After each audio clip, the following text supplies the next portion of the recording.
TruthSeekah and or its affiliates are not responsible for any strange phenomena that may occur during or after listening to this podcast, which may include the following: heightened senses of awareness, psychic abilities, UFO sightings, alien contact, time loss, out-of-body experiences, ringing in the ears, ESP, lucid dreaming, increased synchronicities, astral projection, telepathy, stronger intuition, levitation, miraculous healings, and or remote viewing. Please be advised to listen at your own discretion.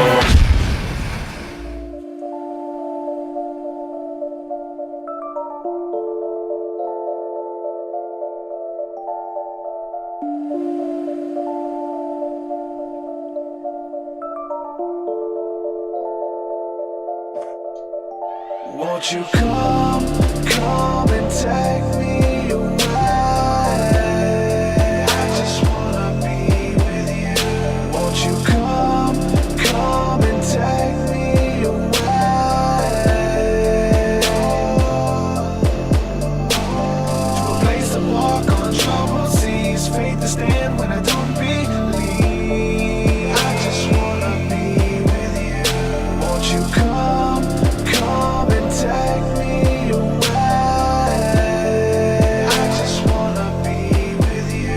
Won't you come? You are now locked into the TruthSeekah podcast. Gargoyles, psychics, everything's ungodly.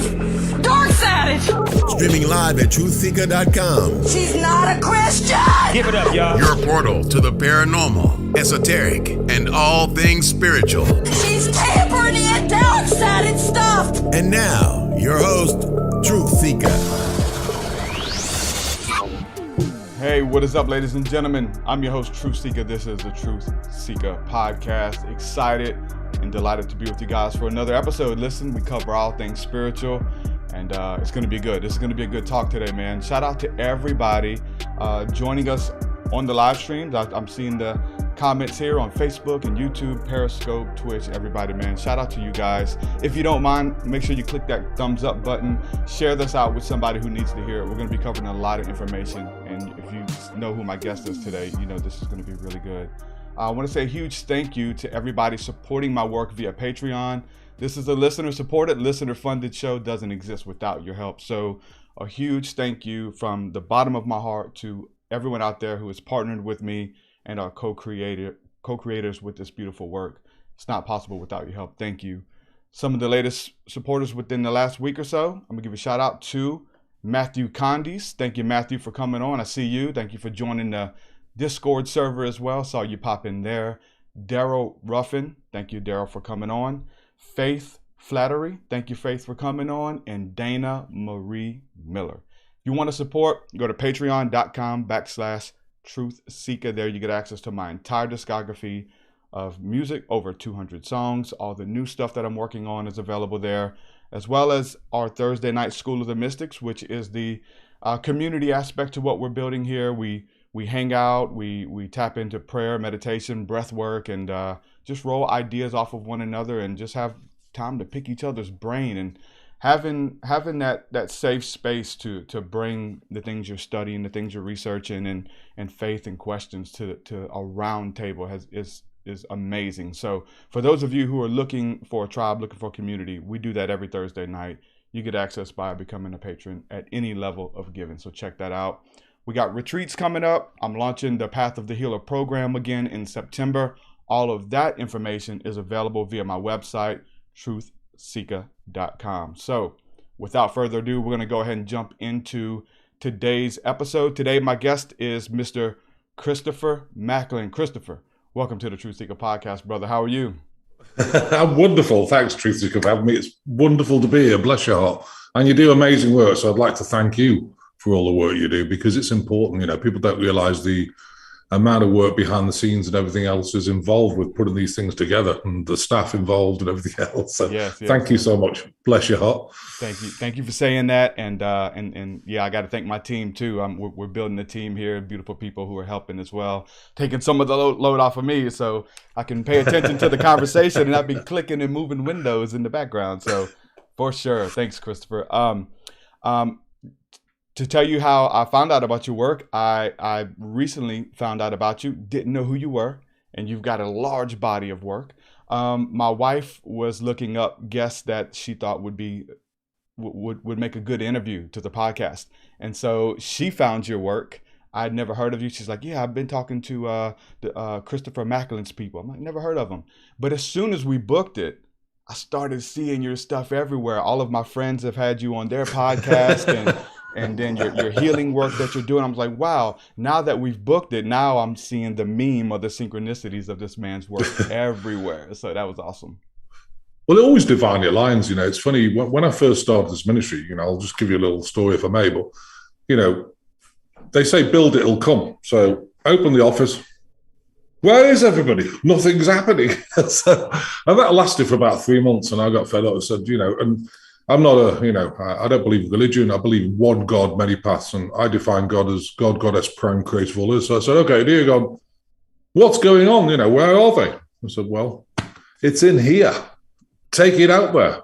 Oh, okay. As soon as I went out, bang, it's really started. It was amazing. So, I think people just think you should sit there when doors open, so many doors open, you've got to step through those doors and it just evolves, it's just incredible. Yeah. It seems like one thing happens at a time, and it kind of builds your faith. Like you try it and wow, that worked. You try something else. Wow, that worked. You read this book. Oh, that works too. And then you got this whole arsenal of beautiful spiritual techniques and modalities, and now you have friends in high places that are here to help, and eventually you just have all of this stuff that you're lucid of around you that can assist in whatever it is that the Creator has for you to do here on the earth. Absolutely. And that's so important, it's important. And I think gratitude comes with that. The ministry is very busy. We work on about 80,000 people a week. If you have a look at the numbers, Who cares about the numbers? People come on if they need it, they don't if they don't. But I think, one of the key instruments is just being, and, to me, gratitude is a way of life. It goes hand in hand from my perception, with surrender. So you surrender, God's got your back. You don't have to worry about sales. You don't have to worry about anything. All you have to do is just do the work, and everything else just lines up. Like you say, it's amazing. Yeah. It makes me smile every day. It is actually. It's hard to stay in that, though. It's hard to stay in that. Like, honestly, that is truth. As long as I just don't worry about it, it works. But the moment I'm like fretting and trying to move things around, oh my God, good luck. It's very true, actually. Surrender, I talk to my people about surrender all the time, and surrender is a way of life. Again, knowing God's got your back. Don't worry about all this stuff. I mean, the world's in a mess at the moment, but don't worry about it. You've got to get in a high vibrational bubble with people around you who love you, who don't shame you, and I've had people shame me in the past, even my father shamed me. And so I set boundaries, we're not, I love you, but over there, you stay over there. And, the people who are really close to you can come in and, you're safe with them. And that's key, I think. Yeah. Yeah. Listen, we're going to talk about UFOs, aliens, angels, the Melchizedeks, the unseen realm. We're going to talk about all of that. But first, for those people in the audience who don't know who you are, what you bring to the table, you just mentioned your healing sessions that you do 3 times a week. Just kind of give an overview of who Christopher Macklin is and what you bring to the table. We'll start there. Well, I was born as a Melchizedek being. I've got about 84% Melchizedek DNA. You've got to have some human DNA to make you, and who cares who you are? The fact is what you do. So I was gifted from the age of 4, saw reptilian creatures, saw different things happening, saw, flying saucers in the sky. Dad, look at that, and you go, oh no, it's just a bad, you just make it up, it's your imagination, but it's there, So I learned very quickly to manage this, and I think went through life, went in a corporate place. I wasn't meant to actually do my work till later on in life, and there's reasons for that, which we can talk about in a minute. Anyway, 2007, I went completely bankrupt. I was building a load of apartments in Manchester, and God said, you know what? I'm going to change your life like right now within 40 days. And everything went bankrupt, I lost millions and millions of pounds. Who cares? I had a Bentley. I was so embarrassed because I had a Bentley. I couldn't even afford to put gas in it. So I was sitting there. And it, and it really taught me a lesson like stuff doesn't matter. Marriage collapsed, everything collapsed. And what a wonderful gift. At the time, you don't think it is like, okay, God, this is not funny. I had literally two Walmart bags with a couple of shirts in. Well, I've worked for 21 years and I've got nothing. But what I didn't realize is I had everything. And, the journey started there. I went all over the world, to India, all over Europe, doing healings, been to Australia. and started learning the gifts. But one thing I would point out to people, if I may, that gifts are your gifts, and your starseed. If you're a starseed, you're put down here because there's a free will element in this third dimensional world, and so unless you ask for help down here, nothing's going to happen. And people often say, well, where the heck is God right now? And the answer is, well, have you asked him to come down and do something? Whether it's the Melchizedek beings, Arcturians, Palladians, Atlanteans, Lumerians, Andromedans, whatever faction it is, they're all here to help. So if that's your starseed family, your job is to, get them from the ethers and bring them down here. And hey, guys, we've got to do some work down here. And that's the whole point. So it gets over the third dimensional. God can't get involved without a request from down here. So that's really important. Yeah. Well, since you mentioned it, let's talk about it a little bit, because I love to hear the origin stories. Like, where did this start for you? Because I think that a lot of listeners are having synchronicities. They are seeing lights in the sky. They are having prayers answered. And so they know that there's a realm that exists, but between the worlds, and even beings that travel back and forth galactically from heaven to earth, as we would call it. Where did this stuff start for you when you begin to be approached by beings, or know that you're not alone, or know that you're being watched over? What were some of the first things that started happening for you? Well, there was the biggest thing at the age of 4 was I had a big old Anunnaki reptilian in my room, and the things are about 10 foot 6 tall. Some of them, they vary in size. It could be over 12 foot, or they could be smaller, depending on their age. And the thing was in the corner, and I could see it clearly. And I had this really dark, like, whoa feeling. And of course, the age of 4, Dad, there's a reptilian. Of course, my father comes up, where is it? Nah, there's not. It's just imagination, but it was there. And I learned to manage it. And I realized, with seeing things in the sky, like craft, you can see interdimensional craft. A lot of people look, and because they can switch dimensions. So where is it? I can't see it. And it made me realize that I've got a gift that other people aren't seeing. And so I learned to manage it, even at the age of 4, and then obviously went through life, kept seeing things, but kind of focused on. And then, when I went bankrupt, it was really interesting because I used to meditate 4 to 6 hours a day for quite a while, something like 2 or 3 years, 4 years. And they were teaching me the cause and effect of different elements of sickness. And, and I was like, wow, that's amazing. And, when I saw the cause and effect, because one thing you can't do is you can't heal something if you don't understand how it works. And that goes with everything, from cancers to, cystic fibrosis to, MS, Parkinson's, Alzheimer's, all these things, you've got to understand, well, they're there. Something happened to the body that you've got this condition. And if you understand how it works, you can get rid of the primary, secondary cause, and then heal the actual the symptom itself, because all these things are just a symptom of something going on in the body. So, yeah, absolutely. You've got to get to the root of it. And most of the root cause of sickness is emotion. It starts with emotion. People think, I've been working on emotions for all these years. I remember a 70-year-old lady. She says, oh, my God, I'm so glad I met you. I thought I'd been working on my emotions, but clearly there's a lot there. But the sad thing is about it, in this world, we're ingesting over probably 150,000 layers of emotion around the heart, way too much for a human being. So, it takes a lot. We have a fast track method of the Melchizedek beings going in and pulling those layers out. So they can pull like 81, 162, 324. We can even go higher, but you have to get used to that level of, release before you can go on to the next level. But it's a good way of, getting, me as a facilitator, I'm just a facilitator to help people get to their sovereign self, get back to their gifts. Like, your gift is music and, you do podcasts. My gift is healing. I use all sorts of different techniques shown by the Melchizedek beings. Other people have got art, other people have got sculpturing. Whatever your gift is, it's all healing, in my opinion, because it's amazing. What is it about many people's introduction to the light is utter darkness, failure, demons, lower level beings? Like, wouldn't it have been cool if it was a Melchizedek that actually appeared to you first, and it was like an easy transition? Yeah, demonic. Yeah, then you're being fuzzy wuzzy, like, oh my God, I feel incredible. But it's not, and you're right. I think what happens is, there's a spiritual battle going on here, dark versus light.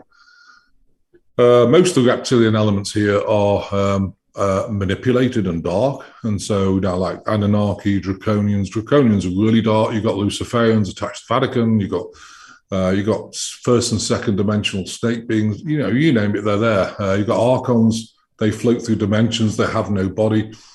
And what they try and do is attach to you. And when they attach to you, of course, if your vibration drops, and I always tell people this, they can attach to you.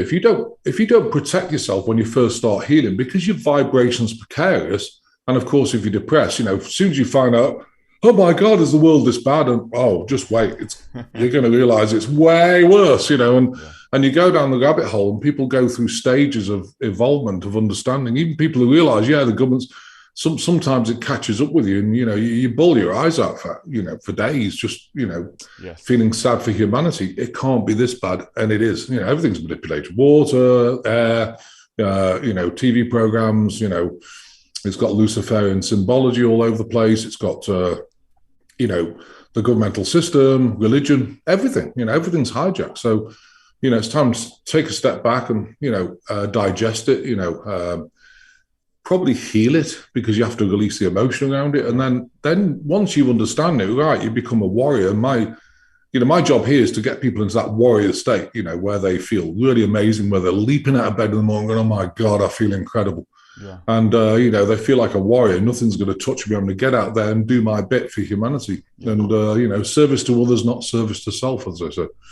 So in hindsight, right, after the attack and being able to see those dark entities, something that was scary at the time and you're begging to get out of it and you're kind of plagued by it. Do you now see it on this side of it, now that you're able to look back at it as a blessing? And are you glad that you encountered that at such a young age? Oh, yeah. I think, to me, honestly, TruthSeekah, I've looked at everything in my life, the craziest things that have happened, and they're all a blessing. It doesn't matter how bad it is. It's always a blessing, because it teaches you so much. And I look at them now. We remove them from people's bodies every day. And the thing is about it, they can't touch me because my vibrations got way, way high, and I'm in that warrior state. Right? Let's remove them. And I use portaling systems. I use the Melchizedek beings. They do psychic surgery. They remove things from people. And it's just amazing. But, I look back. Would I want to be semi-homeless again, living out of a car and all this sort of thing? Probably not. I've had the experience. I loved it, but don't want to get there again. We're done with that. 21 days, 7 days, whatever, without food. Do I want to go there again? No, but it was an education at the time. I was in Belize and I went without food for 21 days, and I was getting really weak. I had water but no food, and I was getting kind of exhausted. And, one day I said, okay, God, this is not funny. I command that I have food right now, because I deserve it. And I thank you, God, send you my unconditional love, so be it. And then within 15 minutes, the most dodgy person in Belize, he's looking around and never gives anything away, nothing. And he came up to me and goes, oh, it's 50 Belize dollars, which is about 15 US dollars. And that gave me food for the next 2 weeks, So, again, if you learn manifestation, if you really believe it and don't even think about where it's going to come, it'll just come from any avenue, It's incredible. Yeah, that's a faith builder. When you have that happen for the first time, you're like, hey, let me try this again. And then it happens, and then you're like, hold on, let me try it for my friend. Let me teach people. And you understand that, hold on, there's something greater is going on here. Absolutely. And, and it's like with the ministry does very well. It's always got enough, pays. We have over 10 staff, doing things, and, as you've spoke to the PR lady, and, it just keeps going, and I never worry. One thing I never worry about, when I set this ministry up, I did a deal with God. Okay, God, look, I don't like accounts. I'm not interested in counting money, because I'm not interested in money at all. I don't want to do sales. I don't want to do IT. I just want to do the healing.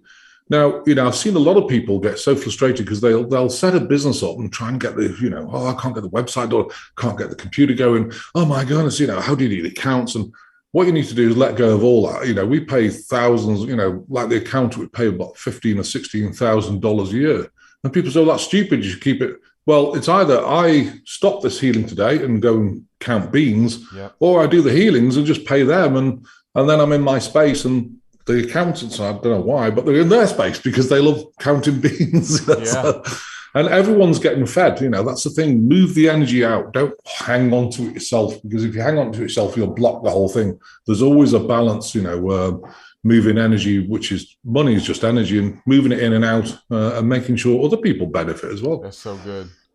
That's so good. And I think it's a part of getting clear on your vision. Like, hey, I want to do healing. I want to focus on this. I want to be able to do interviews and connect with people. I don't want to count money. I don't want to proselytize and knock on doors and things like that. Like, there's other people that, hey, we need marketing. There's a person who loves to do it, kind of thing, and manning social media and those kind of things. And finding those people and building that team can be hard. Was this something out of the gate, or is this like one at a time? You just found those people who showed up in your life?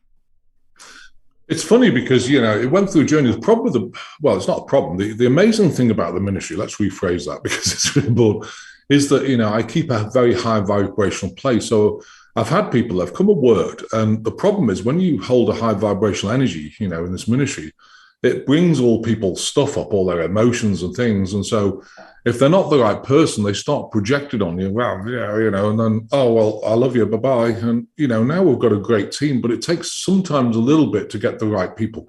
You've got to get really evolved people who get it, because if not, if you've got somebody who's got so much emotion, it's going to start coming up for them and you're going to get reactions and they're going to project their stuff on you, and so it has been a journey. Believe you me, it's been a journey, but we've got great staff now. That's awesome. That's awesome.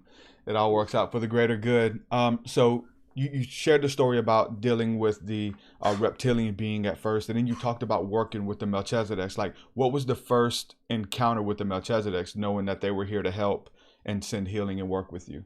What was that first experience? Well, they're my Starseed family. So I was meditating every day. And, one of the things you'll learn is if you're a Starseed, which most people are, most of your, people who watch your podcasts and things are Starseeds.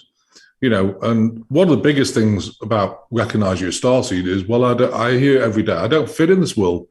Well, you don't. This is not your planet. This is not your people. So what you need to do is learn to navigate it without stepping into that matrix. You need to be on the periphery. I always give the analogy, like human races in a swimming pool, they're pooing and weeing. Would you want to dive in that swimming pool? No, I don't think so. So let's stay out of it. Let's stay on the side, help pluck people out of that poo and wee, wash them down, dry them off, get them in a high vibrational place. And, it's important to stay on the periphery. Like I said before, it's important to get into your beautiful place with great people. You'll find that as you evolve, you'll lose friends like the bucket load, and friends you thought were there forever just fall away because, well, you're not reacting and you're not, buying into my, I call it blah, blah, blah, And so you'll probably have one or two friends, but those friends will be so solid, and just stay within them, look for great things in the day and, do cooking.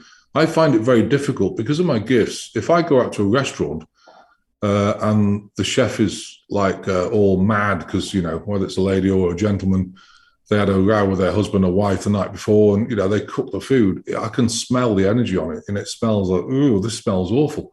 Now, for the average person, like, oh, yeah, it's a really nice dinner, but I can't eat it. So I've learned to, kind of try and cook our own food mostly in-house, here, either at the ministry building here or at home.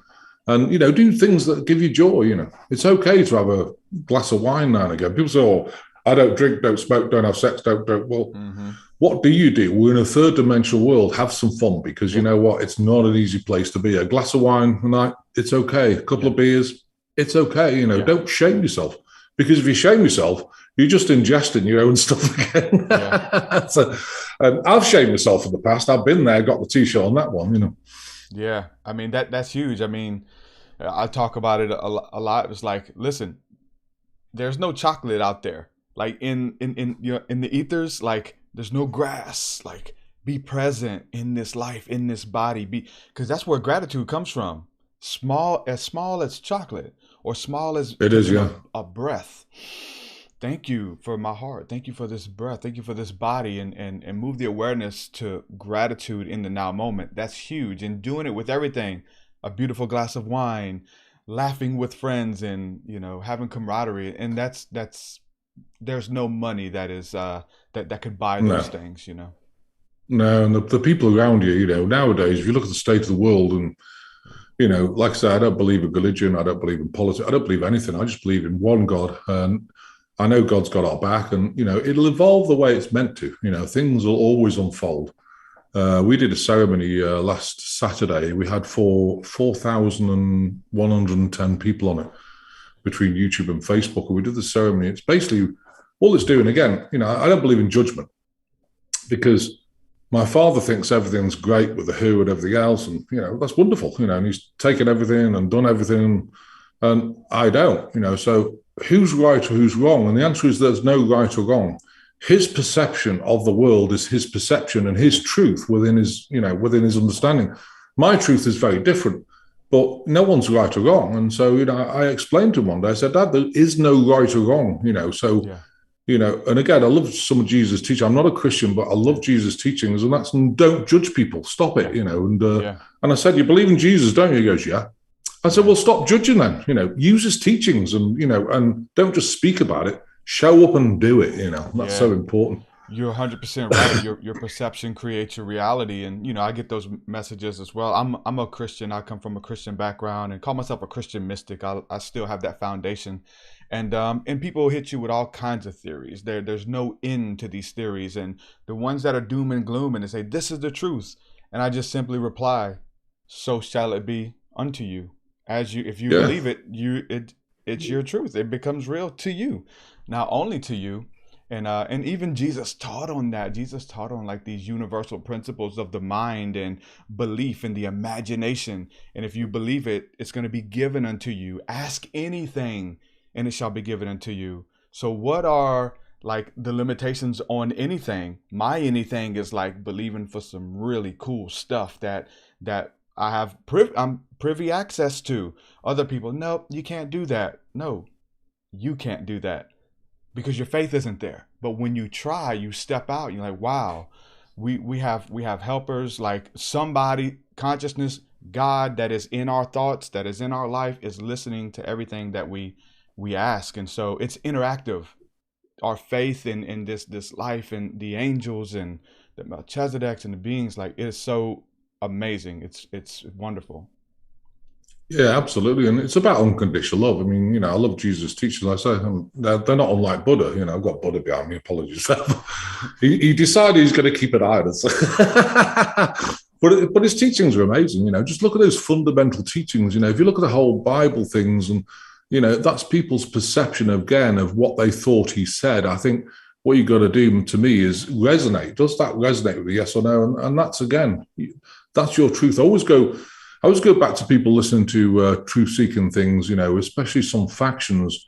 Mm-hmm. And what you've got to do is, again, even with my healings, does they resonate? If they don't worry about it. It's okay, because my healings aren't going to resonate for everybody. It depends where they are, how evolved they are, whether they've got ego or not. And I've seen it, it's just amazing. So the only person you can believe in is this intuition within yourself, Yeah, you are your own sovereign being, and I think I always encourage people, feel it. If it resonates, great. Then go with it. Yeah, and there's a big spiritual war as far as that's concerned, because you're believing for something greater.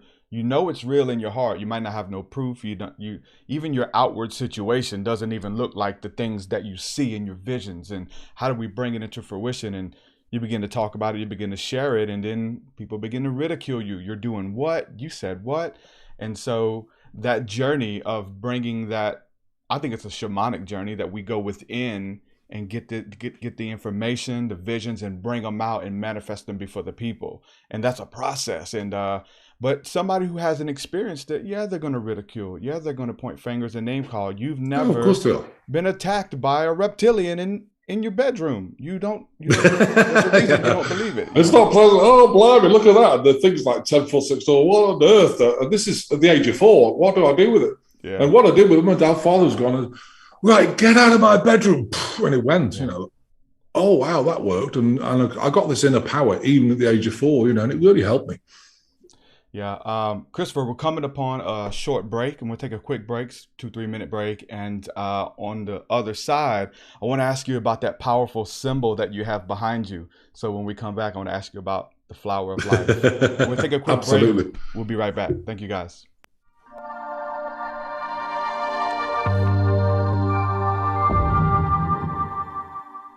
Wow. So the throne room meditation, man. This was just like a new level for me of creating encounter. Really, the process behind it is going in for myself, having an encounter with the Lord, tapping into the Spirit and getting in His presence, and really just petitioning the Father's heart and saying, God, what would you say to them? If I'm bringing these people with me here, if they're doing this guided meditation and we're going through this journey, we're having fun, we're seeing things, we're experiencing new feelings and emotions and sensations, what would you say to them? So it's channeling the Father's heart and relating it back to the people. So man, it's just a beautiful encounter. And I remember when I wrote the first one, I was so excited about it, and it was just God speaking to my heart. I was able to channel the Father's heart, and I would read the script to people because I was just so excited while I was working on it. And every time that I would just read the script, the presence of God would just invade me, and I just burst into tears, and I couldn't even read it. I'm just like, let me copy and paste it and send it to you. But every time I listen to it, I'm immediately translated back into the throne room of God, and everything's good there. That's the place where everything is okay, where in the scriptures it says that we are to hide under the shadow of the Almighty. This is the throne room of God. This is the place that we can encounter for ourselves, but this is also a place in which we dwell. So a part of us is always there, and we have access to that. Now, there's people who have never encountered this before in their life, and it's a totally new experience for them. And almost every time I get a testimony back from someone, they just say how God wrecked their lives, that they didn't know what they were getting into. The next thing they know, they're in the presence of God, wrapped up in His glory. He's communicating His love to them, and it just totally wrecks their lives. So make sure you check out the throne room guided meditation, visualization that I brought to the table.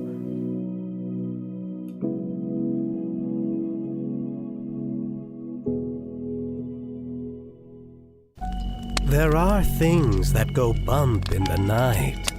Pull up a chair. Don't be scared, for you have many friends unaware on the TruthSeekah podcast.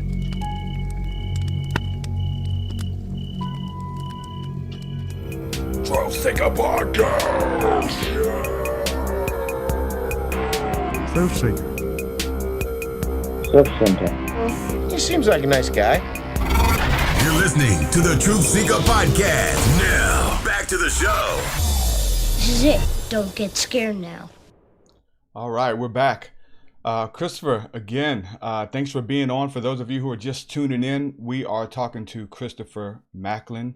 And I want to ask you about that beautiful symbol behind you, the flower of life. What does that symbol mean to you? There's so many explanations and people interacting with it and just what it means when they glance at it. What does that symbol mean to you?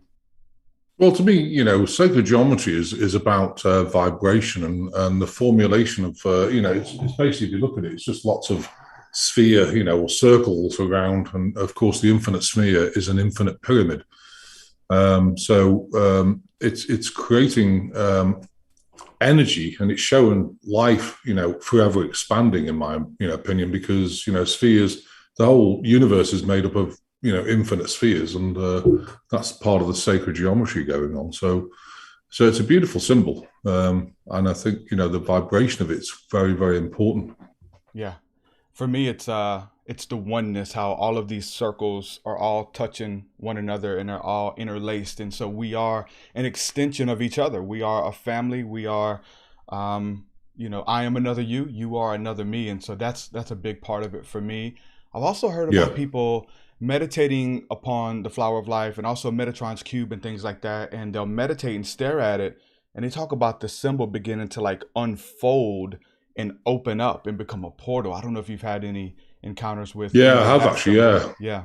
You can open portals with things. It takes a while because you have to. It's almost like you watch it and you get into a transcendental meditative state, and then things. I've seen some extraordinary things. I've created portals in the sky, and I've done a lot of teachings with this thing because I think it's very important for people to realize that this is not the only dimension. There's infinite dimensions, and that's part of my healing work is putting portals around people. Because if you think about it, it's very important. If you've got reptilian beings in a different time but same space, they're all around you. So it's important to put people in portals. So I put 8 portals around them, bond it into Mercable fields. So there's 8 points in a Mercable field. I think I've got one here. This is a Mercable field. It's just a paper thing. And what you do is bond the portals into the 8 points. And then the Melchizedek beings, because you're in a different vibration, the Melchizedek beings can come through in that vibration and do work on your body. And that's one of the very important things. And the good thing about that is that you're not absorbing someone's energy. They're in their own sacred space. And that's very important when you're healing, because otherwise you can take people's energies and, the energy of sickness or cancer or whatever on. And I've seen people do that and they've got really sick, and help them get back to where they were. So I use portaling systems. Nice. Is that would be something that you would do in the spirit realm, or just seeing it in your imagination and sending it to the person? I've heard people doing it like that as well. I can go about viewing people's bodies. So, it's interesting because people say, how does remote view work? I think everyone's maybe slightly different, but it's like having windows in your mind. So you got windows there, and you open a thing. So let me look at your kidneys. So open a window, let me look at your kidneys. Oh, and I can see the video, what the kidneys are like, and if they look sick and if they look grey. I can see the lower intestine. I can see the thyroid. I can look at things. I can look at tumours, so remote viewing is a very good instrument to look inside the body and see how things are doing, whether they're shrinking. I use that all the time. Yeah. Do you think that's something similar to what Edgar Casey was doing? He would go into these trances and be able to I've heard, take a journey and be able to see stuff and come back with the information. It wasn't that he would go in a trance and immediately know. Like, he would actually journey somewhere to get the answers for the what the person was dealing with, the diagnosis. Oh yeah, I mean, when you go to a trance meditation state, they've made it different. This is almost like having a video when you're looking in people's bodies. In a transcendental meditative state, your soul actually leaves your body. I don't even know this, but when your soul leaves your body, it's got an umbilical cord, and it goes off traveling. You can travel anywhere and you can look at things, but because your soul's there, you can see the things very clearly.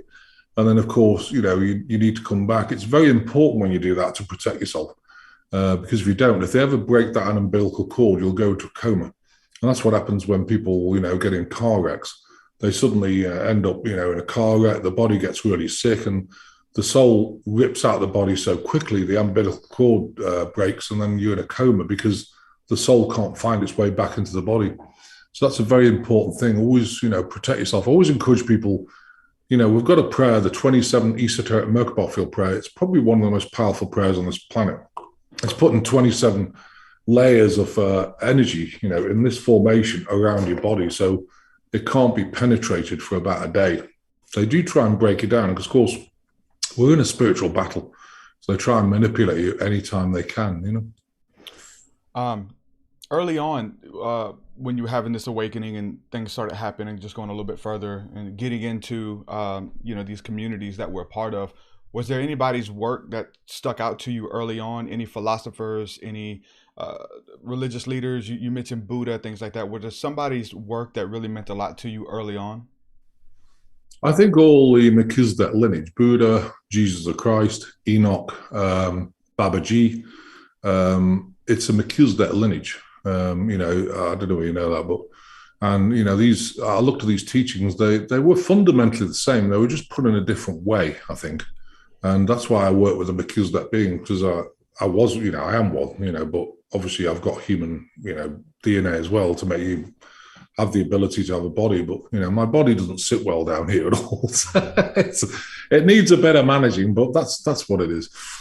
But all their teachings, it's all about high vibration, unconditional love, which is high vibration. Don't judge anybody. I've always got that thing. When we do prayers, to remove the entities, I say, okay, dear, I talk to Melchizedek beings. Let's remove the entities and send them back to God with unconditional love, forgiveness, because it's not for us to judge them. I never judge even entities, because if they're manipulated, it's not for me to say, hey, you're doing right or wrong, because that's their perception of their life. So just send them back to God, and God deals with them in whatever way God decides. Yeah, that's interesting. And it's, for me, coming out of Christianity and like spiritual warfare, it's like anything negative, any sickness was like, we got to get rid of it. It's here to kill us, and it's the devil that comes to steal, kill, and destroy.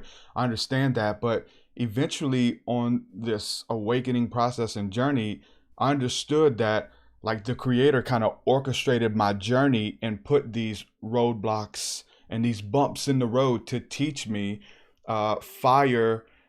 It's trial and testing, and in that there's beautiful things that come out of us. And so again, being thankful for all of that stuff, in hindsight, not going through it, obviously we want to take us out of it ASAP. Don't want to do that again. So there became this difference of like trying to cast out everything that was uncomfortable or anything we thought was demonic. And was like, hold on, this being is a symptom of your smoking habit.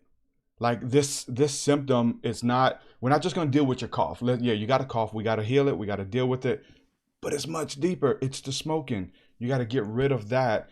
And that's just one thing. There's many things that happen, but everything in hindsight, like I send gratitude I'm thankful for those sleepless nights, for those uncertainties where I had to get clear in my vision. I was tormented in my mind by a demon. You can call it a spirit, you can call it an archon, but I'm thankful that thing showed up, because it made me man up, become a warrior, and take back my sovereignty and say, hey, I'm done with this. I'm getting clear. This is what I'm doing moving forward. But again, afterwards, there's this immense gratitude. I'm like, thank you, God, for lining that up for me and bringing these things out of me that I couldn't take to the next level. Doubt, fear, worry, confusion, judgments, worrying about money. No, where we're going in these next levels, you got to leave that below. That's lower level frequency stuff. In order to ascend, you got to leave that at the door. That's all part of this alchemical process, right? Absolutely, and I think, if you look at, the programming in this world, it's Montauk programming. People, are programmed to go to work. How many people, every day, I hate my job. Well, if you hate it that much, let's change it right now. Go and resign, because it's not worth it. Why are you there? Oh, money. Okay, wrong answer. Well, it's not the wrong answer. It's the right answer, but let's change that answer. And, it's having that leap of faith, to go out and do a gift, because I always tell people, where love goes, energy flows, and money is energy. So you'll always have enough. You might not be a millionaire, who cares? But you'll always have enough, and that's kind of so important. It really is important. And listen, they say that's the greatest worship of God is to understand why you're here and use that gift and that ability for the greater good. Like that's your service to humanity. And once you figure that out, it changes everything, but there's a gulf, there's a gap in between of like, I want to be a healer, or I want to be a rapper, but it doesn't bring in money. Is it a pipe dream? Do I leave it behind? And so that journey is hard, and it is that the alchemical process of getting stuff out of me. A bad relationship with money. Money means that I'm not present with my family. Money means that I have to work hard and long, hard hours. No, like we have this misconception of money is energy, money is value, what I bring to the table that has tremendous value, and there's no money that could measure that. Once you own your worth and know that, it completely changes everything, and that's what it did for me. Oh, it does actually, and I think the Starseeds in particular, they do get attacked a lot, and I speak to them every day. Well, I don't know what to do. If you look at the Akasha records, you know about Akasha records, but the Melchizedek beings created the Akasha records with the prime creator. The reason is because they didn't want people to be able to go in the past and change timelines to misshape the whole time-space continuum in this time, and you would do so, of course. When things have happened, they're solid, the Akasha records, you can't change that. But of course, the future, your timeline future is infinite. You can go and work in, a big grocery store, okay. Is that a divine timeline? Probably not, but who knows? You might be a greeter and, get people excited about going to that grocery store. Oh my God, you just look amazing. Give them joy, who knows, You can spread your light. You can go into corporate and you can change things. Okay, let's do meditation in IBM or some big corporation, and you change their culture. That's just amazing. You can be a painter. I do I mean, one of the things I think about finding your passion is that burning thing inside you, which allows you to wake up in the morning and get excited. Most starseeds, that I've spoke to, until you get them, to a vibrational place where they can really get back to that sovereign self, are in a place where, life's why am I here? What's the point? Because there is no point. You were born here to spread your gifts and bring gifts from the ethers. And I think if you don't find that, it's very sad. I love what I do. And, it allows me to get up in the morning and get really excited. Yeah. And, I would be lying to say, am I there 100% of the time? I'd be lying to say, yes, I am. Because sometimes you do get the odd hour in the day, sometimes now and again, where, you feel a bit low, and then you go and meditate, get back in your space, and wow, we're back to it again. So, everyone must feel that, because the collective energy, one of our jobs with the Actorian beings is there's a crystalline structure around the planet that used to be used for, telepathy and all this sort of thing. So what happens is this crystalline structure, humanity, in the state it's in now, there's a lot of collective energy of despair and disbelief and discombobulation that fills up in this crystalline structure around the planet. And so other people, starseeds in particular, they're empaths, and they start to take this energy on. Oh my God, I'm feeling despair, like suicidal almost. And the reason is, we clear this once a week. We used to clear it once every 3 months. And then it went down to once a month. Now it's once a week, but we actually can't clear it any faster. And I think the reason is because it's up to people. We have again, in a prayer, it's actually on the front of the website, to remove the collective energy from your life. And sometimes you have to do that 3 or 4 times a day to bring that, so you get your joy back again, because otherwise you're suppressed by this collective energy. So there's all these instruments that we've created to try and help people navigate and move forward in life and have a joyous, great experience. But you have to show up, because I want everyone to do it for me. Well, it doesn't work like that. You have to show up yourself. The instruments are there, you use them or not, and if you don't, it's going to try and drag you down. So that's, that's on the front of the website if anyone wants to see it. Yeah, I've been to the website, and man, your healing work and doing 3 sessions a week like that are open for everybody. That's amazing. Thank you for everything that you're doing. That's amazing. No, it's a pleasure. Well, that's dear to me. I mean, this is a 501c3. It's very important because, I've been there without money, nothing, not even for food. Yeah. And, I would have loved to get on someone's, site and, even do a meditation or something. But, people always charge for everything. It's important to do some things so everyone gets a healing, and I always make sure that, That always, for me, as an entrepreneur and someone who makes a living off of my art and things like that, that justifies the paid stuff. It's listen, we have more than enough free stuff out there for you. If you can't get in this, that information is in the TruthSeekah podcast. Listen to my conversation with Christopher Macklin. We touched and gave you techniques and things. You can listen to the podcast and get the information. So it's not privy or just you got to pay for it. It's out there. You may have to listen to hours of content, but even the prayer circles and things like that, making it, with the karmic energy. If you had everything that was behind a paywall, listen, that doesn't pan out right. But say, hey, for those that we're going to meet everybody where they are. There's something for everyone. That's huge. And I think then it becomes balanced. I mean, we've had a few people try and shame and say, well, Jesus never charged for healing. Yeah. Well, that was 2,000 years ago. There was hardly any monetary system available. And, he used to get free bed and, he used to get free rides to the next town. So his needs were looked after, but it wasn't necessarily money. It was just needs looked after. In this world where we've got IT and stuff like this, IT equipment to this ministry, we've got about $80,000 worth of stuff so we can actually produce, and do the healings. And, it's paid for by the goodness of people's heart, and if it wasn't paid for, we wouldn't be able to do it. And I often say, well, what do you want? Do you want a healing session? Do you want me to go on the end of the street and just beg for food? It's up to you. If I beg for food, I can't really focus on the healing. So, don't know what to say, but, it's a misconstrued idea that it's just a different energy we're accepting. Jesus accepted clothes and, travel and, food and things like that, And of course, he got free wine, which is good. It was definitely well taken care of back then. And it worked a little bit different. That's my school of thought. In the Old Testament, they had something called the School of the Prophets, where they like raised up people like, listen, don't worry about where you're going to get your next meal from. We have people who are going to cook for you. Your job is to meditate and learn how to go into the astrals and bring back information, and then go out into the community and change people's lives. Like, there was a school, there was housing, they were taken care of, and meals and all of that. And so they didn't have to juggle a job and juggle, a 3-hour meditation and your kids are trying to get in the room and the kids want to spend time with you. Like, it was something that they were well taken care of. The Old Testament school of the prophets, and even you would see the communes in the New Testament, where it's like, listen, go out, don't take anything with you. People are going to take care of you, and they're going to give you places to stay. And we don't see that now, as much. And even with people in the clergy and pastors and things like that, like they need to be taken care of. If you believe in that work, it is a blessing to be able to sow into it.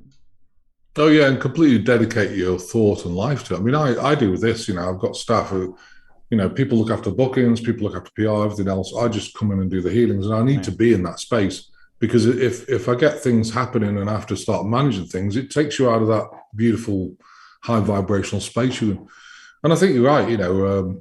Prophets did. I mean, one of the things I do kind of want to bring up, if I may, is guru stuff. Mm-hmm. I think it's really important. I've seen a lot of people manipulated by, in quotes, gurus and things like this, and I think it's all the time for gurus is gone. It's finished. I think we are our own guru. We're our own sovereign being. Be your own guru. You don't need somebody else to do teaching. I mean, yes, get teachings, get enlightenment, but to follow somebody is something very different. Follow yourself. Follow your own intuition. Follow your own sovereign self. And I really encourage people to do that. The time of the guru is finished. Yeah. Well, the Spirit teaches you. We call it the It Holy does, Spirit. absolutely. We call it the Great Spirit. Like, there's a lot of names for it, but it teaches you, and praise God that it teaches you through people at times, and through conversations and through books. But to think that, I'm a devotee of this guru. No, there's many gurus. I have a good friend of mine, and I jokingly call him my guru, Illuminati Congo. He's a good friend of mine. And I said, "You're my guru, brother." He's like, "The only way I can be your guru is if you're my guru." And it's like, there's an exchange there, right? We learn from each other, the collective. Absolutely. One thing I wanted to ask you about too, we put this on the thumbnail, and just to get clear on it a little bit, the Galactic Federation. Now, that's a term I've heard a lot. The Galactic Federation of Worlds, the Galactic Federation of Light, and I've heard pros and cons for both. When you use that term, being a member and being a part of this order, the Galactic Federation, what does that mean to you? And is it the same thing as those two names that I just mentioned? No, not particularly. I mean, there's a lot of federations to do with Palladians and Andromedans. So they're just with their people. This Galactic Federation that we chair, I mean, I'm one of the 3 people we chair it. And do I go all the time? No, it just depends what's happening down here. But it's actually to police the whole time-space continuum here. So it's to look at it and see, okay, if it's going off balance. For example, the Greys, the Greys have done a lot of damage since the 1930s. They've come down here, given us technology that we really don't need. And in my opinion, it's like giving a 2-year-old the keys to a Ferrari. It's not going to last long. It's going to be smashed up. And that's what's happening to the world. We've got all this technology we have no business in having because we're not evolved enough to be able to handle it. In exchange for abducting people and stealing their eggs and sperm. Why is that? Because the Greys have destroyed their planet, with nuclear stuff, and so they can't reproduce. So they're producing humanoids, and they're stealing people's body bits. Now, if you think about it, what's the difference between education and violation down here? So, you think, okay, well, I'm coming down here. Before you come, about the reptilian creatures. They're going to try and attach you, mess with you. Is that an education or a violation? It's an education, because you have to learn, with the power of prayer and maps of intent to remove it. What about all the deep state or different things happening, and hijacked religion, is that an educational violation? It's an education because it's happening. So, you have to learn to navigate it. But if someone actually paralyzes you and takes you on their ship and steals your body bits, that is a violation that goes beyond free will. There's no free will in that, because they weren't given the opportunity to say yes or no. The government's signed a contract to say, oh, you can do it. So that's not okay. So about 3 years ago, we had this discussion in the Galactic Federation, lots of beings, different types of beings there, all the major ones that we talk about and others as well. We talked about, okay, the close call between violation and education. And it was agreed that the Greys, the tall Greys, were violating humanity and they were removed off the planet. So the Arcturians took them off the planet. So, it does police things, but it's got to be pretty extreme, because if it's education, there's, like you said, TruthSeekah, there's extreme education down here. I mean, things happening. Oh my God, how did this happen? But I think when it comes to violation, they can step in and do something about it. So they were taken off the planet. I think it was June 3 years ago. Yeah, I've heard that because that's the deal. Like with UFO phenomena, ufology, you don't hear the term abductions too much anymore. You do hear experiencer and contactee and people who are having beautiful encounters with off-world entities, not being kidnapped from their bed. Obviously, in the 80s and 90s, that was huge. But around the 2000s, I've heard that was being phased out. So it makes sense for what you said the last 3 years that it's something that's totally stopped because people are even welcoming. I mean, I know you know about the CE5 initiative and people out there making contact with benevolent entities as well, something that really changed my life.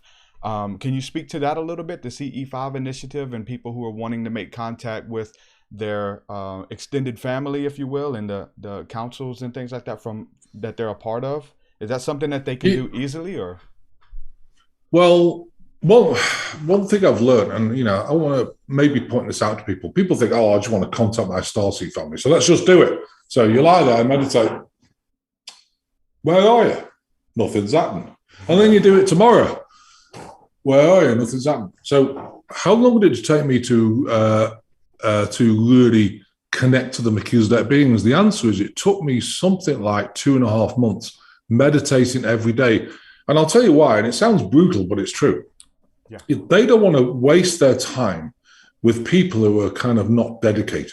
So if you do a couple of 5-minute meditations, are they going to contact you? Probably not, because that's not dedication. Or I've got 2.5. It's like with gratitude, the gratitude state. We all know where that came from. Okay, God, I'm going to give you 5 minutes. I'm grateful for my wife. I've got a bit of IT equipment. I've got a nice car. I've got lovely food. I love living on this planet, and I'm still alive. I'm grateful. Right, we're done because I've got no more time. Bye. And that's not gratitude to me. That's just talk is cheap. To me, gratitude is feeling it every single day, like feeling that joy of, wow, we can do this. And it's a way of life. And I think it's the same with contactee stuff. If you really want to do, you have to go into transcendental meditation. It can take you 2 months. It can take you 2 weeks. It depends on your Starseed family and how they feel you're dedicated to work with them, because they're not going to, it's brutal, but they're not going to waste their time with someone who's just going to give them 5 minutes. It doesn't work like that. So, to me, I would at least, if you want to contact your Starseed family, get in a meditative state. They say, well, which meditation I use? That'll be nothing. Let your mind go and learn to let your mind go. And okay, I'm here, and whenever they show up, if it's 2 months, if it's a month, I always tell people God works at 1 second to 12 and not a second before. So they want to see if you're dedicated. Suddenly, I remember when the Melchizedek beings did stuff, weird things happened. I had massive vortexes. It was interesting because I had a massive vortex. It looked like rain, but like the raindrops were huge. It was like anointing type energy stuff. And it was coming in, through the, and oh my God, have we got a leak in the ceiling? It was this vortex coming into me, and I lay there for 6 hours and that carried on. And I felt the energy shifting in my body and things happening. I could do some extraordinary things, revibrate water in various forms, put your hand through a wall, different things. But it took me a long, long time to get in that state. Wow. But, people say, well, show me. The answer is, these gifts are not, they're not circus acts. They're gifts that you may need in the future. And therefore, I know I could do them, believe it or don't. So it's up to people. But But they're not there for circle. Well, I'll show you because of what? Because they do take gifts away. If you start, getting the ego up and being a circus act, they're gone. That's big. That's huge. So you've got to use them in within God's limitations for humanity and for God, not just to profiteer and have a circus act. And so I never use them. Yeah, just saying, look what I can do, kind of thing. It's just ego. People may say that even with miracles. It was like, look what I can do. Now follow me, kind of thing, But it's not a circus act. But for those people, because I'm getting those messages too. There's a couple memes that I posted of stargazing and calling your family in and stuff like that. And they're like, I've been doing this for a while with 0 results. But like you said, it could take 2 months. It could take 2 weeks. However long it takes, be consistent, because when it finally happens, it's so worth it. It is so worth it. It changes everything. It'll blow your socks off.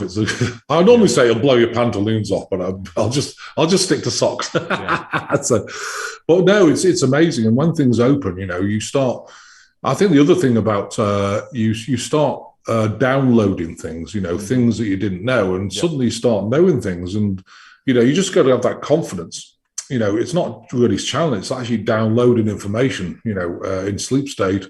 Because, of course, in sleep state, there's no time. So you can be in the sleep state for like one night and do 10 years worth of work. And then when you come back, how on earth did I know this? How did I know that? I've seen things with leukemia and different things. I've gone to sleep, woke back up. Oh, wow, that's how it works. Okay, let's heal it, Yeah. And I think it's incredible. So those download states, it's just a knowing, an all knowing. Yeah, that's awesome. And man, the information that comes through is what you need at that time. It's usually not useless information like I downloaded. No, it's like what you need for your service of humanity, what you need to build your faith, all of that. I want to let everybody know that on this episode, the phone lines aren't open. But if you guys do have a question, post it there in the chat, and I will get it over to Christopher Macklin if you have a question you want to ask here in the last few minutes of the episode. One thing I wanted to ask you about, because I've had a similar encounter, there was this experience that I had where I was trying to make contact all day while driving. So I'm driving because I used to do it for a living, and I would be looking at the sky at the same time while driving, and I would see stuff. I'm trying to communicate telepathically and watch traffic, And so I pulled over towards the end of the day at a rest stop, and I went, and the weather was amazing, and that's huge for us down here in the South because it's usually humid and nasty. Cool breeze was blowing. I lay down on this slab of it was a table, but it was made out of a concrete slab. And I laid down on the table, and I'm just looking up during the day, and I just closed my eyes and begin to meditate and ask for a sighting, ask for the the visitation. Let me know you're out there. And I had this encounter that I heard you kind of speak on something similar. This was the first time, but it was as I'm meditating. Are you there? Are you there? Boom! A big sonic boom happened. And I was listening to one of your interviews the other day. That same day, I saw a fleet. The sky was filled during the day with these starships. And it freaking amazing. And but I heard you share a story where you heard a sonic boom and the ships came through as well. Yeah, I went to a ranch because the Greys at the time, this is about 5 years ago, what was happening. It was a ranch, and it was a horse retreat, for horses who were, they were old and, just needed looking after. So what was happening is that these Greys were coming down, and, a horse would be dismembered the next day. They were eating the thing, And so, I thought, okay, this is okay. So I went to the ranch, and there was a portal there, with these Greys coming through. So I spent probably about a day and a half, got the portal open. There was a sonic boom. And it was amazing because normally, he said they open the portal at ground level, but they know what I'm like. I'll just walk through it, So they opened it about 300 feet up, and you could just see like craft and things, this circle and craft just passing through and things dropping out. It was incredible. But, we have watchers because I'm Melchizedek being, we work with very closely with Arcturians. So we have watchers, Enoch talk about watchers, and they're basically there to protect us, take us off planet if things go crazy, because I'm meant to do some particular things down there, which is our pyramid project, which, talk about later or, another time. So I've got watchers. And so as soon as that sonic boom happened, these 3 craft, Arcturian craft came, about a mile away, and they were just sitting there and then going into one, flying behind each other, and 3 and 1. And they sat there. 5 minutes later, the military helicopters came out, flying around. Oh, God, what do we do with these things? And anyway, I worked on this portal 40 minutes. I shut it down, and we actually got rid of it. As soon as I shut it down, these guys were gone. So they were there to basically just make sure I don't do something silly, and if they have to take us off planet. And yeah, it was amazing. But the sonic boom was, that's a portal opening. Mm-hmm. You get like a sonic boom, and then suddenly you feel. Did you feel different? Oh yeah, I felt the energy. I felt like I caused it, and the level of expectation was like, okay, they're out there somewhere. They just have to uncloak, And then when they did, it was a supernatural experience, I would say. No, it's brilliant. Yeah, absolutely. But so they really contacted. But it just takes time for, like I say, I don't want people to just give up. Oh, nothing happened. I meditated for 5 minutes for 2 weeks and nothing happened. Well, 5 minutes doesn't cut the mustard. You've got to really dedicate. I dedicate my life to this. We do things all the time. And I love it. We do have a little bit of time off, but a lot of the time there's always something to do. It's the way it is. But it's a way of life. I always joke on Saturday. I say, yeah, it's my day off, because we do the generic group at 11 o'clock Central Time. It's my day off. Oh, that'll be, or not. Because we're always doing something, and I love it, so it's a way of life. Can you speak to maybe a little bit about seeing things visually? Like, we want to see a ship. We want to see a being come into our room. And once we have certain experiences, it opens us up to kind of feel the energy, because you do feel different when they are present, when they are sending telepathic information and downloads, like you said, and you don't actually have to see something. Do you think eventually we move from having to be able to see something all the time to just knowing, okay, they're up there right now and watching over me, and something is going to happen, that kind of thing, like this inner knowing? Oh yeah, some people have the gift of seeing. It's almost like tuning your eyes out to a different frequency. It's weird.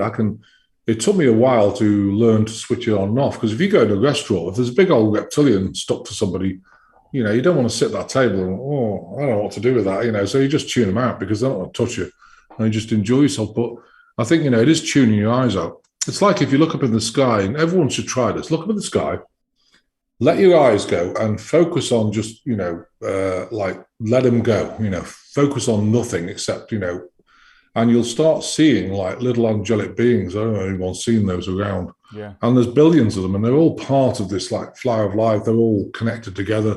It connects to the, prime creator. It's amazing. So I think I'd encourage people to do that even, and another thing you can do as well is, if you see these angelic beings, put your finger and look at the side of your finger, and, let your eyes again go beyond, and just focus unconditional love on the end of that finger. You'll see these things collect. It's amazing, because people think, oh yeah, they're just like, it's just floaters. It's not, because, if you put your finger up, focus on unconditional love, you'll see these things start to collect around. They love unconditional love. So, it's an angelic instrument that connects all the angelic beings together. Wow. You can try that. Yeah. And there's techniques that you can do, and with energy work, and this, you teach this, there's where you can feel your own energy and things, and push and pull, and it's awesome. All the tools that we have, little practices like that just like, hey, if I can see it on my finger, can I see it here? And can I see it there? And then you just begin to move out. I want to ask you about sigils, like during meditation or sun gazing. I do a little bit of that. A lot of times I see symbols, and I'll write them down or draw them with my hand and things like that. Do you ever get any of those like weird, maybe looks like Enochian sigils or symbols for the angelic and things like that? Is that something that you ever receive in downloads? Yeah, I have. It's interesting, because we've got a meditation technique that is like, and I'm just going to give you an example. And the Magi is part of the Melchizedek, and that's all Melchizedek beings, talking about the past lineage. The Magi writing is odd symbols. If you look on the internet, you'll probably see it. And they've got symbology. So we used to do a manifestation technique. Now, it's usually the pentagram. People say, oh, that's dark. Well, it's not dark. It depends what you do with it. It depends on your intent. So it's a 5-pointed star. So it's 5 pyramids pointing in. So this is like, this comes from the Knights Templar originally, who were the Knights of the Temples, and then it got hijacked like everything. So, on the pentagram, it's who, what, where, when, why. Now, if you write who, which is you, what do you want? Car, whatever you need, when, where, why, you write all that in. The Magi symbology, what you do is you write it backwards like Hebrew, and then you replace each letter with the Magi symbol that it represents. Now, the Magi is Melchizedek, which is, angelic. Or you can use Luciferian symbology, which means you're going to sell your soul if you get anything, and that's just not good. So again, the pentagram, all these things, pyramids, everything can be used for good or evil, well, I'd say evil, good or manipulative. It depends on your perception. So, people say, I'm not using that pentagram. Well, why not? It's just 5 pyramids pointing in. What happens is when you put the energy, who, what, where, when, why, it actually points in and it creates the how, and then it sends it out to God. So it's a sacred geometric structure. And any sacred geometric structure can be used for good or bad. Obviously I use it for good. Yeah. I remember doing that knowledge, and I've got sacred geometry all over my hands and my whole body. I love it. And people are like, oh, you got the 7-pointed star, the 5-pointed star, and their mind mostly goes immediately to the negative. Like, hold on. You're trained in the negative, right? You know those things. Google the positive. See what the positive uses for these symbols are, and retrain your mind. I remember when, synchronicity was huge in my life, and I started seeing 666 everywhere. And other people are starting to see it too, and they're like, oh, that's the mark of the beast. Like 666 is like something bad's going to happen. Like, wow, there's a beautiful side to those numbers as well. To think that anything in and of itself is demonic is not the case. Everything has polarities, right?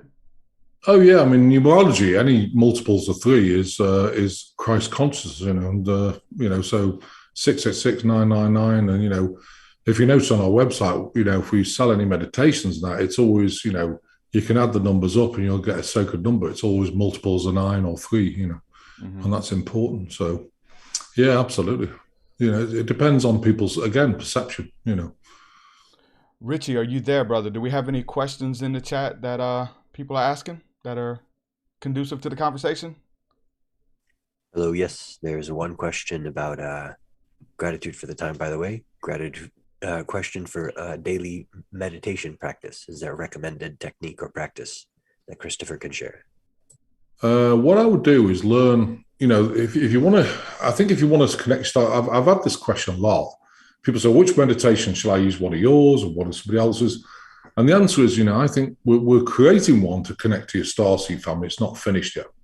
So, but I think, for your Starseed family, I think it's just important to learn to let your mind go. Don't think about anything. And it takes training. People say, oh, yeah, but I'm thinking about what dinner I'm going to cook, or, we're going on vacation next week, and how am I going to, and you get all this. But, letting your mind go is a really difficult thing to do. And I've learned it and I can do it. It's almost like, again, transmental. And when you do it and you really let your mind go and you get this overwhelming like relaxation in your body, you almost can't get up. It's almost like your body's paralyzed and you're ready to receive, But it takes time, So I would learn to lie down in bed, try not to go to sleep, of course. Let your mind go and just focus on maybe a particular area of the wall, and just let your eyes go as well, because they start creating things. I remember when I was in Belize, they showed me all my past lives for 4,000 years, because, before that, it didn't really matter. Because a lot of starseeds have been down back here to train in how the Earth's evolving for the last 4,000 years, because it's gone really quickly. And so they showed me past lives, and it was almost like having a third dimensional like video going. I was watching this room, wow, and they showed me different things, and it was extraordinary. That was in Belize in San Ignacio. And it was just an amazing experience. So, but it does take time to learn, to really train yourself to let your mind go and get rid of all the monkey mind and the things that are going on. So I just keep practicing, That's to actually connect to your Starseed family. There's other meditation. We have meditation for detoxing, they're really healing meditations. We have one for past life clearing. We have all sorts of things, Mm-hmm. But fundamentally for the Starseed, you just got to let your mind go, and then you'll start getting downloads. Beautiful, beautiful. I got a friend of mine. This is a good friend of mine, Stephen Cook, with my awakening experiences, and he's been there for the whole journey. And so I guess he's coming in with a question again. He's been there with my journey and seeing ships and all of that since the beginning. Is your mic on, Stephen? Do you have a question? I guess he's enabling it. So, but I guess let me know when you're able to come in and turn your mic on, Stephen, and we'll let you ask the question. Richie, anything else on your end, brother? A lot of gratitude for the information that's shared. A lot of questions about the angel numbers and the origins of those, but mostly grateful to hear elders share and speak of this. That's wonderful. Angel numbers. Everyone's seeing 333, 1111, 222, those kind of things. I think that's the evolvement. You see things which is synchronicity. Again, to Starseed family, it can be from different frequencies, and the Earth's changing, of course, right now, and you can feel it. There's different energies coming through. There's different planetary alignments. There's a whole slew of things, but synchronicities is just little nudges that, hey, we're here. Awesome. Can you hear me now, Truth? Got you, man. Got your mic working, brother. Welcome, man. How are you? Golly, trying to go through Facebook and Zoom. I figured it out, though. Yeah. So at an early age, I started seeing things, and things that I could tell when I would try to point it for other people to see. Like as fast as my hand would move, it would dip down. And thinking back, I could tell, it was connected to my mind.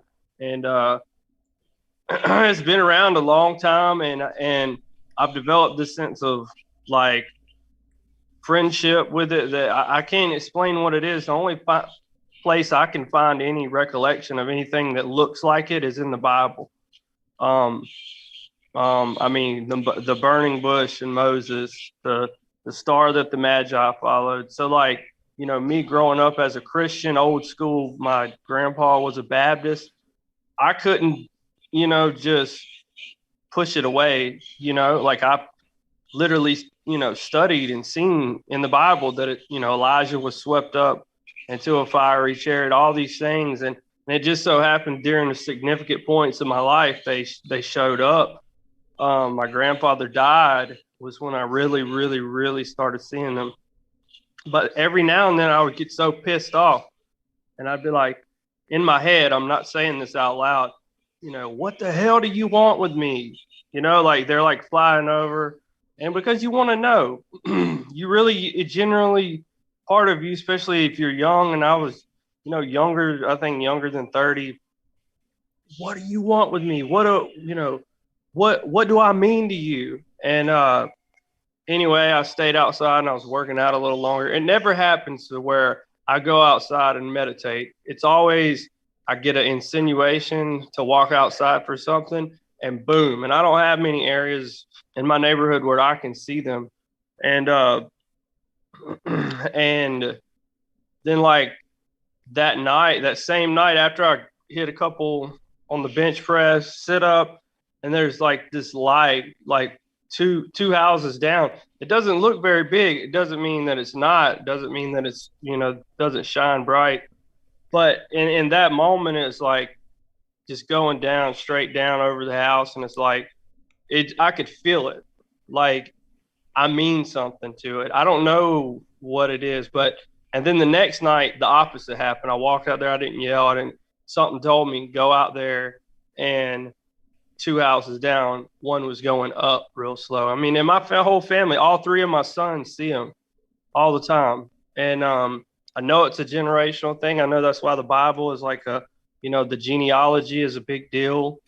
But I'm thankful for them, because just about every time now that I'm about to go through a rough time in my life, I get a sign. I'll have a formation fly over. And what that sign is, I used to think, oh yeah, that's great. Now I know I'm fixing to go through something and I'm not alone. You know what I'm saying? Oh, yeah. And that's key, I think. And yeah. I mean, they sometimes show up as orbs, sometimes they show up as beings. It depends.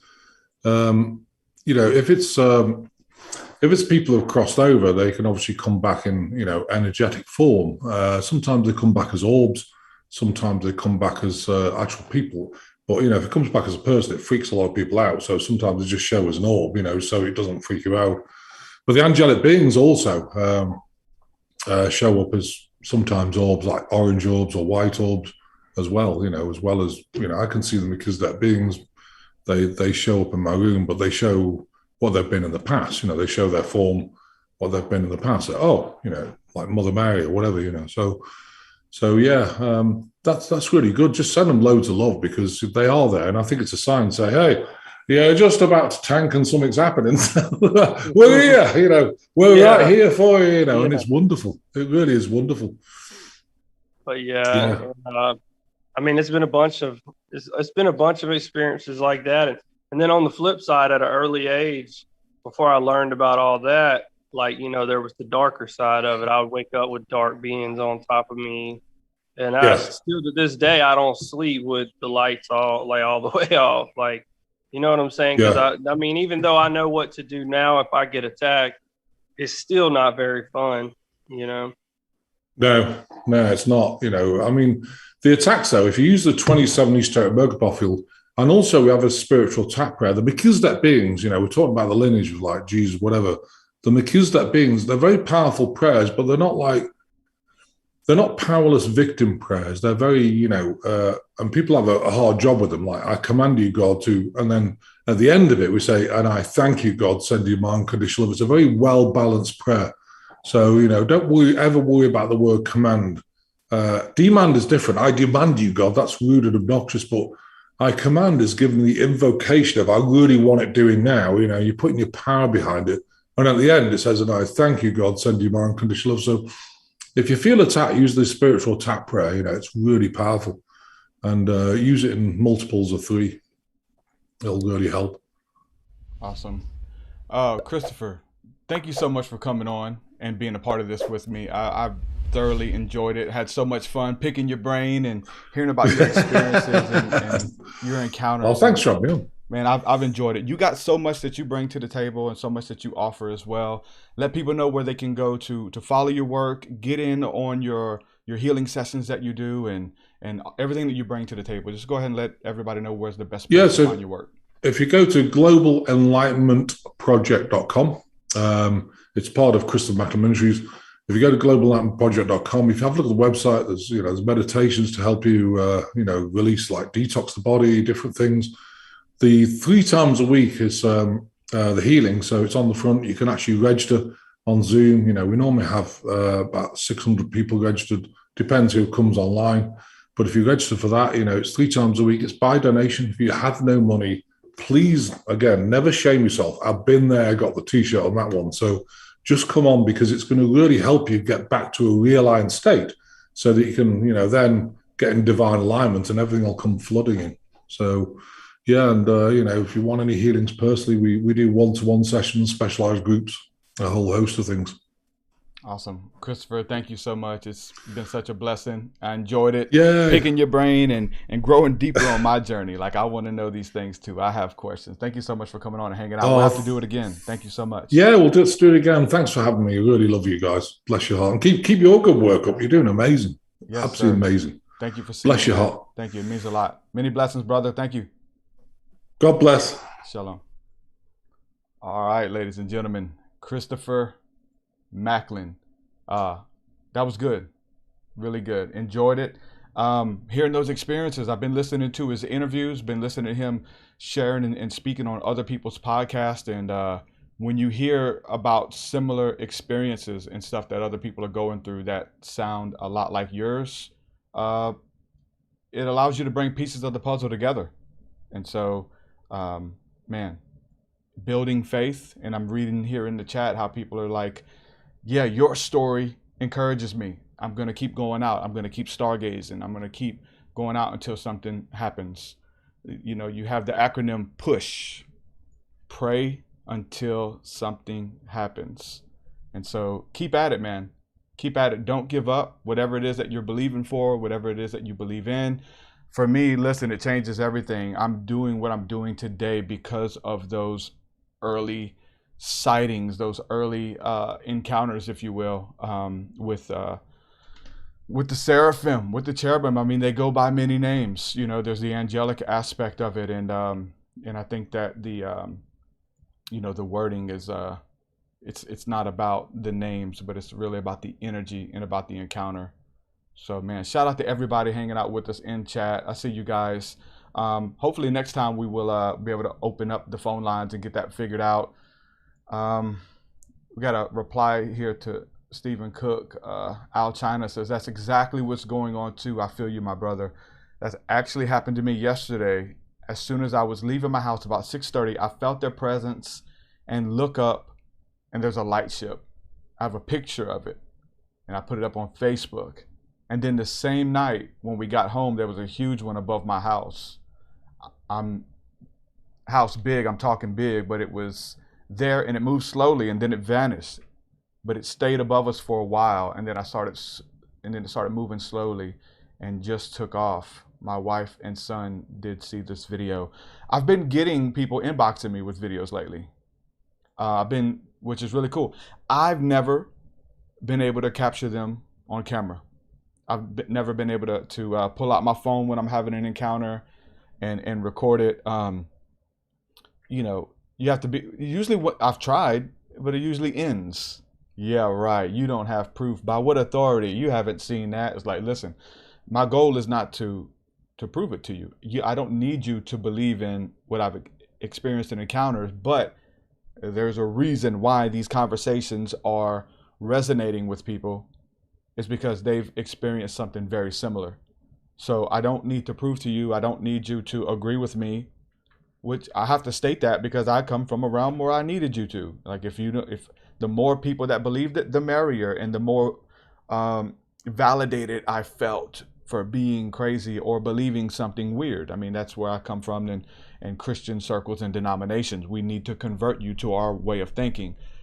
For me, listen, this is my story. If you resonate with it, try it, and then you find out people like, yeah, I've experienced the same thing. I had nobody to talk to, so let me call into your podcast. Let me listen to these people's experiences that are talking about this stuff. So there's a beauty when you give up your right to be right, or to have your narrative be the main narrative as well. So super good. I love these conversations, and my mind and imagination race and wonder what it's like and put myself there.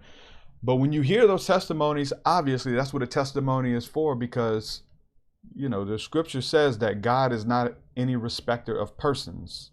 Like there's no reason that I could have it and you can't. When you hear that, my first notion is to run. There's something we call the Messiah complex, where it's only for us because we are initiated, and we're going to flaunt it openly. I do believe in initiations, and I do believe that that's a lot of these sightings are initiations, and meditation happens. Listen, that 24 hours of meditation or 36 hours, whatever it takes till you learn and you graduate and you keep showing up, that's an initiation. Like Christopher said, 11:59 at the midnight hour. He said, listen, I'm going to stay out here. People do it, and they stargaze and stuff, and they hear these stories and listen to the music. But they do what Christopher said. They stay out there for 5 minutes. Didn't see anything, man. Might try again tomorrow, might not. Maybe it's just not for me. Do you know, I would stay out there for hours until I saw something, like days. And it was because watching documentaries, it was like what was birthed within me of seeing people doing it on camera, where they actually did catch it on camera. And so my prayer life began to change, and I began to ask for these sightings, and if it's real, because first of all, I need to know that it's real. It could be people making stuff up, a bunch of charlatans out there tickling our ears, right? It's like, listen, this resonates deep down in my core. I'm having dreams about this stuff. I'm seeing it in the Bible. I'm led to certain documentaries and stuff. So let me find out for myself. I'm drawn to this, and then to go out and have the encounter. But I would be out there for hours on end, and show up really early like 4 a.m. And I worked a job that allowed me to do that. But even when I wasn't working, to set my alarm at 4 a.m. and go outside and look up, and go out there and pray and go out there and meditate. There's a reason why, we talk about the witching hour, why people are fully awake at that time. Something's happening, something's going on. It's up for you to engage that, and they have initiated it. They've dropped the breadcrumb, but it's up for you to go out there and say, listen, I want to know more. So, Richie, we got any more comments in the chat? We got one sharing from ESETI experience. Looks like somebody was Renee Hill experienced a huge ship slowly crossing over the sky. So. Wow. Yeah, I almost went to ESETI with my family this past vacation that we did here in June, where we went to Utah and Arizona, and we shot the new music video from my album White Magic that's about to drop. So if you guys who haven't seen that video, go to the YouTube channel. The name of the song is Whispers from Eternity by TruthSeekah. Make sure you watch that. But we shot that on vacation. And I wanted to go to ESETI. I love James Gilliland. I love his work and the energy and the spirituality and everything that happens at the ESETI Ranch. And I've had him on the podcast twice, so I'm plugging those episodes too. Go listen to those talks. I picked his brain early on. Like the first episodes, I was freaking out. Hey, man, what's going on? And so there was a hungry young TruthSeekah back in 2012, 2011 when I had him on. But so I didn't get to go there just because we couldn't book it soon enough, or we had to, book tickets and stuff. But we did go to Arizona, and I did get to visit Sedona, and I did get to visit the energy vortexes.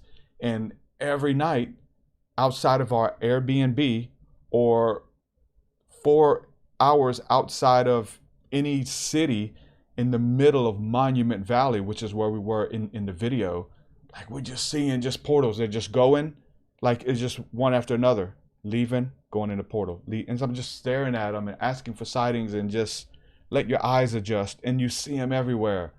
And it's just that now at this point, I still want to see them. It reminds me of something that why I got started, and those beautiful encounters early on, and what's possible and what's out there.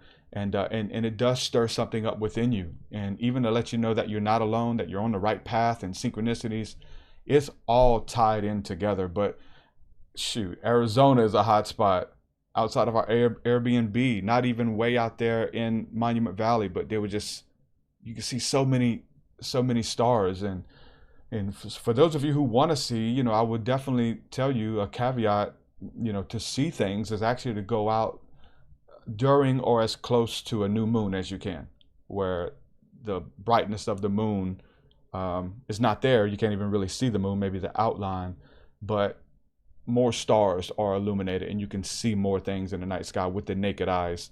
You can also watch with night vision goggles, which is one of the cool things that ESETI does and has made popular.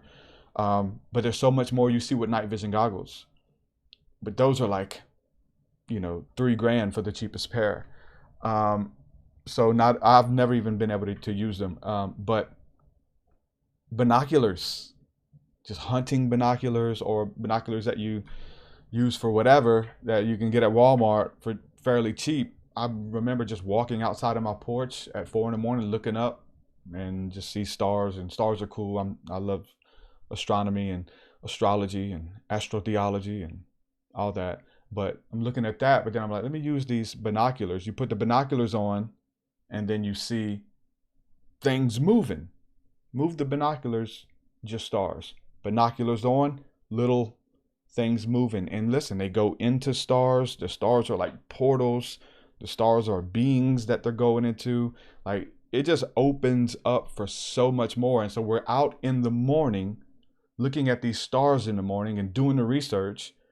And then you're led to books and phrases in the Bible when synchronicity starts happening about the morning stars singing forth in their glory, singing the praises of God in the morning. And then I'm finding celebrity UFO sightings, and then the celebrities are talking about their experiences. One in particular was Muhammad Ali, who would jog at 3 and 4 in the morning, wake up really early and go out. And he said he would see UFOs playing tag in between the stars.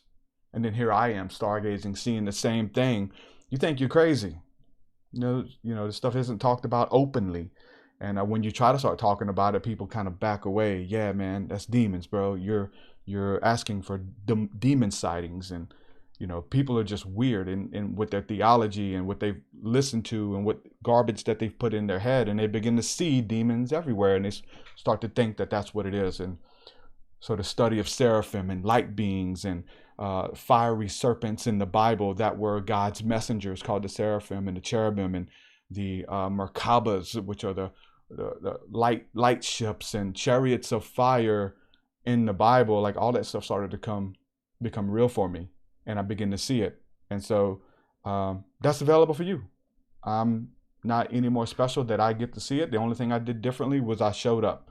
And so if you show up, I believe that you can have those encounters too, if you want to. So we hold retreats. We go out into fields and we do the energy work, and we go out and have sightings, and it's been beautiful, because for me, I don't go out at 4 in the morning anymore to try to make contact. I need to, I probably should, but that's one thing that I look forward to on the retreats, because we're doing the energy work and there's an expectancy. We do the CE5 meditations, and then we go out with the collective and we have encounters. And so that's awesome. Something that I always look forward to on these retreats. And so mentioning that, just go to TruthSeekah.com for those of you who are interested in being a part of the next retreat coming up in November with myself and Illuminati Congo. Richie, man, any closing remarks, any more questions, any questions or comments that you have? I think it's been a really excellent conversation. And a lot of individuals connecting dots and ideas, looking through all the different chats. So I'm excited to see where the conversation goes. I'm excited to see what kind of happens next. Not too much for me on this one right now. Nice. Well, thank you for doing what you do, brother, and holding down the back end and having people on here with the questions. So, and Richie is giving you guys those links. So anything that I'm mentioning, Richie is better than young Jamie from the Joe Rogan podcast, and he's putting those links out there for anything that we mentioned. So he's putting the James Gilliland links out there too, that the past episodes. Man, I say 430. There's probably more at this point or around there, but there's a lot of episodes, and some of those gems get buried. Like some of those really good early talks with a young, untrained, spiritually hungry truth seeker, that I got to have these people on my show and pick their brain for 2-3 hours sometimes. You know, Jordan Maxwell, Trisha McCannon. Listen, y'all, like, for me as a seeker, like listening to 4 hours of Coast to Coast AM episodes with Trisha McCannon, and she's talking about the great white brotherhood and these beings that appear and wearing robes and long beards and stuff like that, and they would interact with her and teach her, and then and she would say that nonchalantly and go to the next thing, and I'm like, wait, I want to know more. How do we contact them? Who are they? How did you figure it out? What was your first experiences? You know, because I'm having those encounters too. So I end up going back and emailing Trisha McCannon after the Coast to Coast interview. Hey, will you come on my show? I have a podcast called The Awakening, and I would love to have you on. Love your work, blah, blah, blah. Sure. So I get to kind of pick up where George Norrie left off on Coast to Coast, and get to pry and ask those questions that he didn't ask. Wait, we want details. And obviously, that's one thing that I find that the audience of the TruthSeekah podcast really enjoys, is that we double down on some of these things and ask these not hard questions, but the right questions, I would say. So that's been something that's been amazing, because I get those comments every day.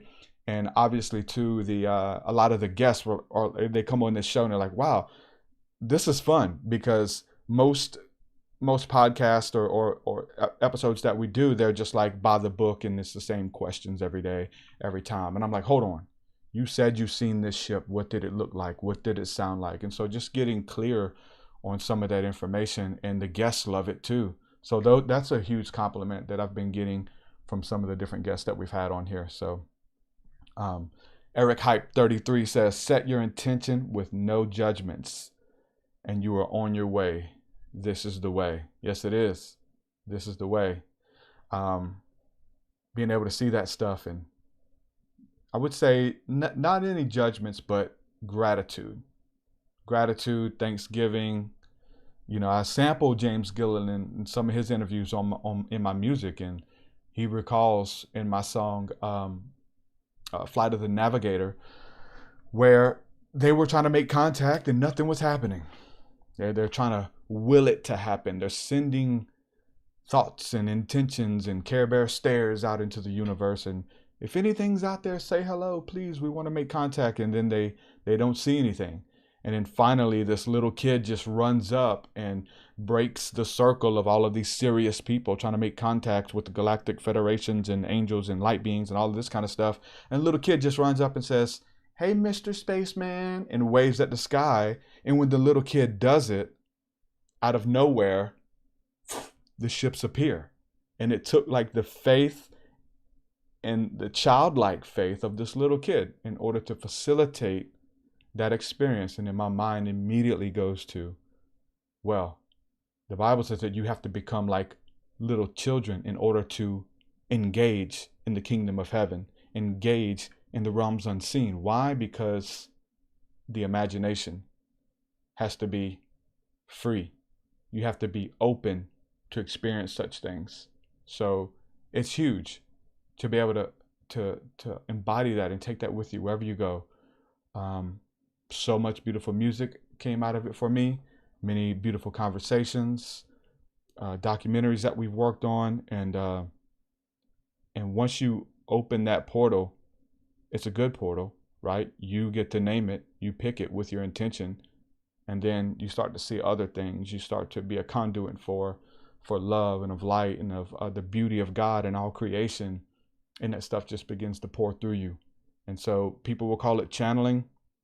You know, I remember even yesterday, I know I'm plugging and talking about my music. I don't do it a lot, you know what I'm saying? I love the podcast and the music is there for those who want to check it out. But I was listening, I have a CD that is stuck in my CD player in my car, and it's Colors, my album. I put it in to listen to it when it first came out, and I just got it in the mail, and it won't eject. So it's either the radio or that. So yesterday I was driving and on the interstate, and I put Colors in and I listened to it from start to finish, and like I'm getting ministered to from my music, like these phrases and these things that came through me.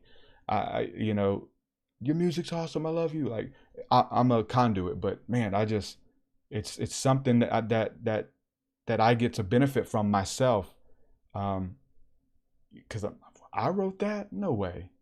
It's no way. Am I that good? No, I don't think I am. Yes, you are. You're that. No, like to write art, poetry, create something beautiful, and then to go back and it be able to lift your spirit later of what's possible, and something that didn't exist now exists to raise the vibrational frequency of whoever listens to it, even me. Because like the more that you listen to something, it's like I played out, I created it, I'm mixing it and mastering it and all that stuff. And so a lot of times it's monotonous. So I don't want to hear this stuff when it comes out. Yeah, I've heard it 1,000 times. And my wife used to joke, because back in the day when my studio was in the living room, we would listen to this stuff and mix it, and she would just hear the songs all day too. And so yeah, the songs are played out, but to be able to revisit some of your work when you need to, and it's like, it's an upgrade. It is a word of encouragement, creativity, man. I am super privileged to be a conduit of such energy, and I want to continue to do that in everything that I bring to the table. If we do a guided meditation, if we do a prayer session, even in the midst of a conversation with whoever it is, to be mindful, to be tactful, to have your conversation seasoned with salt, to know that there's people listening who need hope. There's people listening who are believing for the miraculous. There's people who are sick and hurting in their bodies. And how can we speak healing in the midst of a conversation and not even have to do a whole prayer or listen to this meditation or even listen to this song, but you can listen to the voice, because the voice is light and it is love, and there is intention when we speak. All of this is coming from the heart. It's through the intellect and through the heart. But when the mouth connects it with the vocal cords, we begin to create it as we speak it. Light, love, healing, expectation, everything that comes to the table in the midst of a conversation. And Renee Hill, she's mentioned in my book, enjoyed your book, just read it a couple weeks ago. Thank you. I will say that one of the concepts in the book is the notion of what I call casting out demons through conversation, just by answering questions and exposing lies, not combatively, but just simply sharing truth that sets the captives free. That's what it's about, guys. And so I'm mindful of that. I'm tactful of that. Thank you guys for believing in my work. Thank you guys for partnering with me on Patreon, buying my music, my album. Listen, every little bit helps. And for those of you who can't support financially, sharing episodes, tagging me, using my music in TikToks, like, listen, all of it, everything. Thank you from the bottom of my heart. It is amazing. It's letting me know that this stuff is not falling upon deaf ears, and that when the word leaves, it will go out and do the thing that it was designed to do. And that's to bless people. That's to take you to greater levels. That's to open your faith. And it's working. So thank you guys for returning the favor, I would say, by whatever modality and whatever way it is that you interact with this podcast and with this great work that I've been entrusted with. And it is no small feat. And everybody, I see everything. You know, I Google, I search, I look my name up on TikTok, and I find people meditating to my music, and Instagram, and dude, everything, and to see it working, oh my God, there's no greater joy for me as a creator to be able to do that and to be able to know that it's helping people. So thank you guys for everything, partnering, sharing, retweeting, being creative, taking that creativity to the next level. Being inspired to go stargazing, being inspired to start your own podcast, being inspired to create your own rap album, all of it. And I do think that everything comes full circle, and that we can reach more people together than we can by ourselves. So with that being said, man, thank you guys for being here. So much available. Check out my Patreon. Tonight is the School of the Mystics. We're going to tap into some prayer, some meditation, some breath work, and we're just going to hang out and have discussion with like-minded individuals and creators. So if you're looking for community and you want to talk to me and people in the community, and Richie and Sion and Adam Starseed, many of the people who are in chat right now, they are a part of that mystic circle as well, and the School of the Mystics. So make sure you check it out. Patreon.com/TruthSeekah. Love and light to each and every one of you. Thank y'all for the beautiful comments and all that good stuff. With that, I'm going to say peace. We're going to do it again very soon. Shalom, shalom. Peace. Your way is so much higher than mine. So much higher than mine. So much deeper than mine. So much deeper than mine. Well, that does it for this episode, folks. To hear more episodes of the TruthSeekah podcast, head over to TruthSeekah.com. And if you're wanting to support the show and get rewards, go to our Patreon page at patreon.com/TruthSeekah.